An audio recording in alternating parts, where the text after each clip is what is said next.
Kak, Assalamualaikum warahmatullahi wabarakatuh. Yang terhormat kepada Bapak Profesor Dr. Renat Insinyur Rinaldi Idrus SSI selaku dosen pengampu pada mata kuliah Analisis Instrumentasi.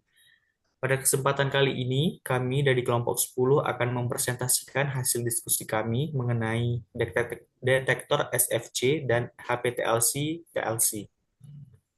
Next. Adapun anggota kelompok kami yang pertama ada Deka Saputra, kemudian Indah Permatasari, dan Muhammad Arikatullah. Adapun outline dari presentasi ini, yang pertama ada Supercritical Fluid Chromatography atau SFC, kemudian ada High Performance Thin Layer Chromatography atau HPTLC, dan yang terakhir ada Thin Layer Chromatography atau TLC. Next. Saya, Muhammad Arikatullah, akan mempresentasikan mengenai Supercritical Fluid Chromatography atau SFC. Next. Adapun prinsip dasar dari SFC yaitu menggunakan fluida dalam keadaan superkritis sebagai fase gerak dalam kromatografinya. Fluida superkritis ini diperoleh dengan menekan dan memanaskan cairan hingga melampaui titik kritisnya yang membuatnya memiliki sifat-sifat unik. Next.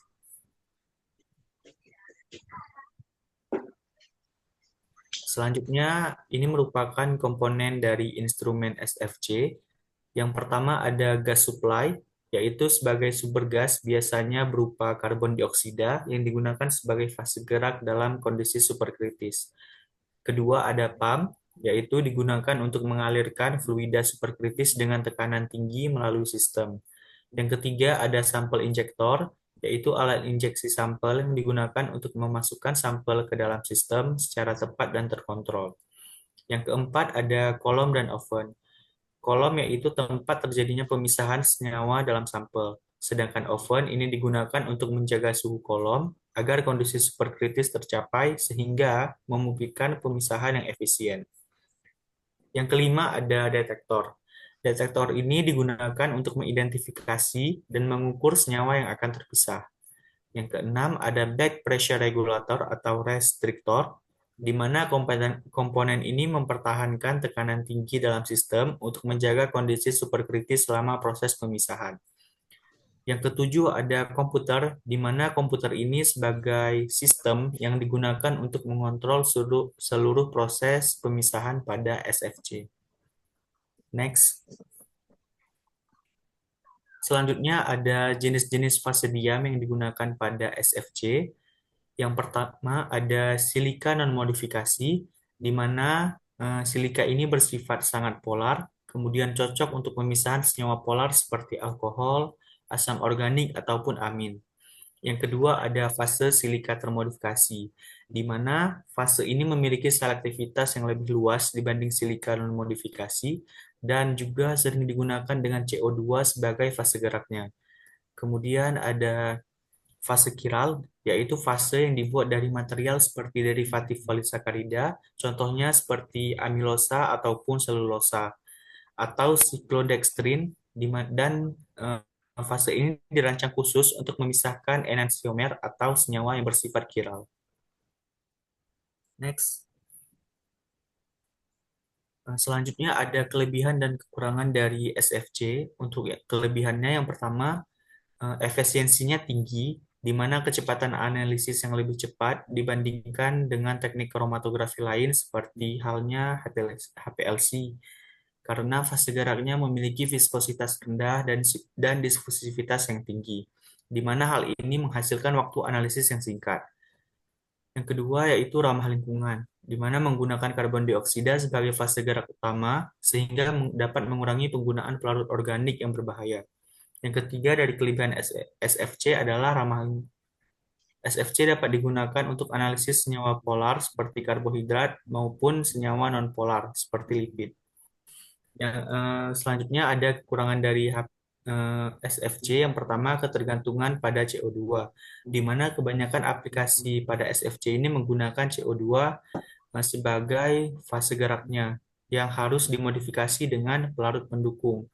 Yang kedua, tekanan tinggi.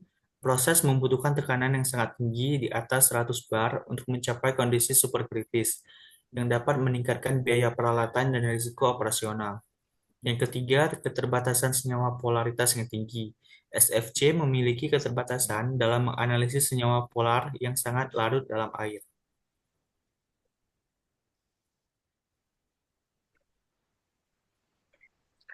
Perkenalkan, nama saya Indah Permatasari. Di sini saya akan mempresentasikan HPTLC, yang dimana Higgs Boson di layer chromatography. Next, ada prinsip dari HPTLC yaitu untuk analisis menggunakan HPTLFD didasarkan pada distribusi analit atau sampel di antara fase gerak yang disebut Lewin yang bersifat nonpolar dan fase diamnya yang bersifat polar dengan bantuan detektor fluoresensi berdasarkan prinsip lag detektor fluoresensi pada HPLC bekerja berdasarkan prinsip fotodensitometri, di mana senyawa dideteksi dengan cara menderivatasikannya dengan pewarna fluoresensi yang mempunyai panjang gelombang serapan yang sama dengan senyawa yang diteliti. Next,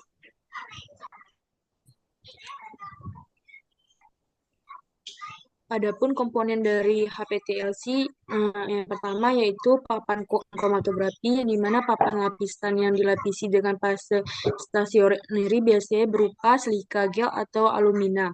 Yang kedua ada fase mobile, yaitu larutan yang digunakan untuk mengembangkan lapisan tipis. Fase mobile ini dapat berupa campuran pelarut yang sesuai dengan sifat analit yang akan dipisahkan. Yang ketiga ada detektor yang digunakan untuk mendeteksi senyawa yang terpisah setelah pengembangan. Detektor seperti pipis atau fluoresensi dapat digunakan. Yang keempat ada sumber pengisian. Sumber pengisian Adapun alat untuk menerapkan sampel ke papan kromatografi biasanya digunakan penyerapan manual ataupun otomatis. Yang kelima ada perangkat pengembangan, yaitu ruang yang digunakan untuk mengembangkan papan kromatografi dengan fase mobile sehingga senyawa terpisah. Yang keenam ada sistem dekompresi, yaitu untuk merekam hasil analisis termasuk gambar, lapisan kromatografi, dan data kuantitatif. Next. Adapun jenis-jenis pasadium, yaitu yang pertama ada silika gel,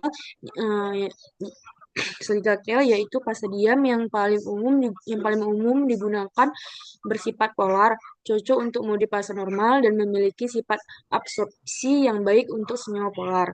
Yang kedua, silika dimodifikasi, yaitu silika yang dimodifikasi dengan gugus nonpolar, misalnya C18 atau semipolar, yaitu CN, dan memungkinkan analisis dalam mode fase berbalik. Cocok untuk senyawa non-polar seperti lipida atau senyawa lipofilik. Yang ketiga ada fase alumina, yaitu alternatif polar selain silika gel. Tersedia dalam bentuk asam, netral, atau basah. Digunakan untuk senyawa seperti pigmen, fenol, atau amina. Next.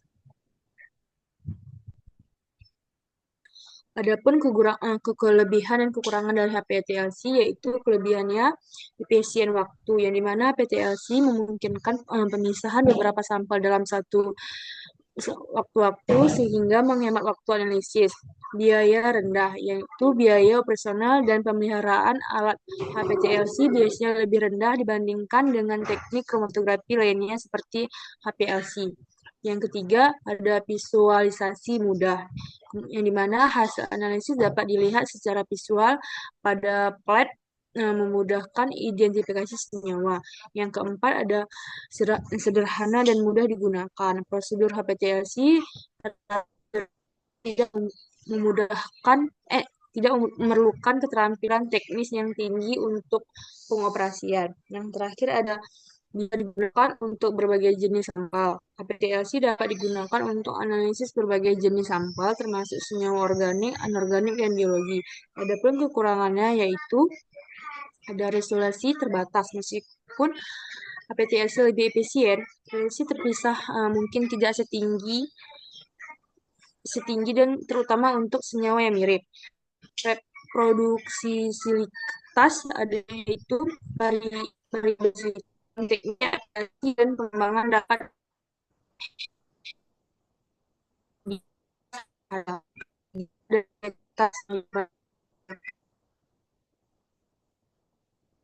sensitivitas yang sama dengan detektor yang digunakan dalam HPLC. Yang keempat, keterbatasan dalam kuantitas dapat digunakan kuantitas. Metode ini mungkin tidak seakurat HPLC dalam analisis kuantitas.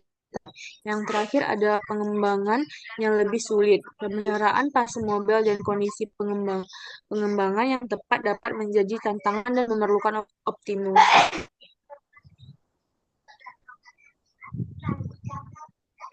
Kan nama saya Dika Saputra. Di sini saya akan membahas masalah metode thin layer chromatography atau TLC. Adapun prinsip dari metode itu sendiri yang dimana sampel diterapkan dalam bentuk titik pada plat, kemudian plat ditempatkan dalam ruang pengembangan yang berisi fase gerak atau pelarut yang akan mengalir melalui fase diam. Nah, senyawa di dalam sampel akan bergerak dengan kecepatan yang berbeda tergantung pada interaksi mereka dengan fase diamnya dan fase geraknya yang menghasilkan pemisahan. Nah, visualisasi setelah pengembangan senyawa yang terpisah dapat kita lihat dengan pencahayaan UV atau dengan menggunakan radar pengungkap. Adapun komponen-komponen dalam metode TLC, yang pertama ada plat kromatografi, di mana plat yang dilapisi dengan fase diam yang biasanya terbuat dari silika gel atau alumina. Nah, plat ini berfungsi sebagai media untuk pemisahan senyawa.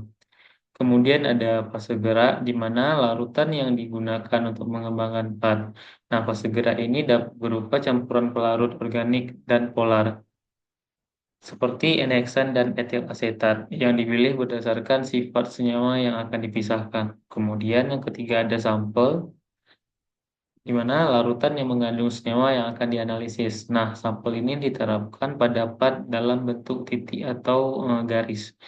Kemudian yang keempat ada ruang pengembangan, nah di mana kamar di mana plat kromatografi ditempatkan untuk pengembangan dengan fase gerak. Ruang ini harus tertutup untuk mencegah penguapan pelarut. Kemudian yang kelima ada dokumentasi, perangkat untuk merekam hasil analisis, termasuk gambar kromatogram dan data kuantitatif yang dihasilkan dari deteksi. Kemudian ada jenis-jenis dari fase diamnya. Yang pertama ada silika gel, di mana silika gel merupakan fase diam yang paling umum digunakan, yang memiliki sifat polar dan cocok untuk mode fase normal dan memiliki sifat absorpsi yang baik untuk senyawa polar. Kemudian yang kedua ada alumina, nah di mana silika yang dimodifikasi dengan gugus nonpolar, misalnya tuh C18 atau semipolar, misalnya misalnya CN, dan memungkinkan analisis dalam mode fase terbalik. Cocok untuk senyawa nonpolar seperti lipida atau senyawa lipofilik. Kemudian ada selulos, di mana digunakan untuk analisis senyawa hidrofilik atau polar. Sifat polar ini berasal dari banyak gugus hidroksil di dalam struktur selulosa. Kemudian ada pun kelebihan dan kekurangannya. Yang pertama ada kelebihannya, di mana yang pertama ada sederhana dan cepat. Nah, prosedur dari CLC ini relatif lebih cepat dan mudah, memungkinkan untuk analisis beberapa sampel dalam waktu yang singkat. Kemudian biayanya relatif rendah, biaya operasional dan peralatan TLC biasanya lebih rendah dibandingkan dengan teknik kromatografi lainnya, seperti misalnya HPLC. Kemudian visualisasi mudah, hasil analisis dapat dilihat secara visual pada plat, sehingga memudahkan identifikasi senyawa. Kemudian ada versatilitas, di mana CLC dapat digunakan untuk berbagai jenis sampel termasuk senyawa organik, anorganik, dan biologi. Kemudian, adapun kekurangannya yang pertama ada resolusi terbatas, pemisahan senyawa mungkin tidak setinggi HPLC, terutama untuk senyawa yang sangat mirip. Kemudian yang kedua, reproduksibilitas. Variabilitas dalam teknik aplikasi dan pengembangan dapat mempengaruhi reproduksibilitas hasil. Yang ketiga ada keterbatasan deteksi, di mana sensitivitas deteksi mungkin lebih rendah dibandingkan dengan metode yang lain, sehingga tidak cocok untuk analisis senyawa dalam konsentrasi yang sangat rendah. Kemudian yang keempat, ada keterbatasan dalam kuantifikasi di mana meskipun bisa digunakan untuk kuantifikasi, akurasi dan presisi mungkin tidak stabil dari HPLC. Sekian presentasi dari kelompok kami. Lebih dan kurang mohon maaf, saya kembalikan ke moderator. Mungkin itu saja yang dapat kami presentasikan. Lebih dan kurang kami mohon maaf. Wassalamualaikum warahmatullahi wabarakatuh.